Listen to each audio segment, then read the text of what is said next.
Good morning! Tanaw-tanaw din siya. Anong meron, bebe?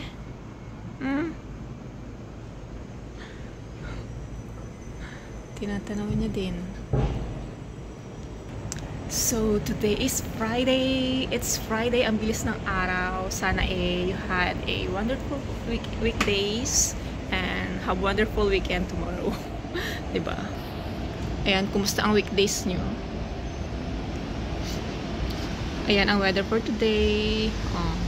Ha? Ang bilis ng araw, diba? Friday na agad. So, thanks God, it's Friday. Medyo malamig pa rin, pero mas malamig kahapon. And ang aking ampalaya, diba? Gumagapang na siya. 12 na buto yan, 12 seeds, pero 4 lang yung tumubo.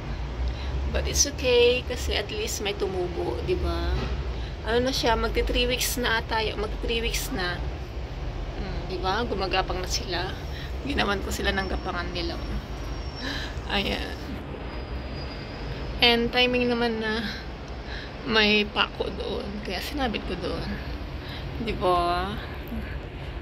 Nakakatuwa. Yan ang aking happiness. Tuwing umaga, pag nakikita ko siya na gumagapang-gapang na, nagbibigay ng smile sa akin.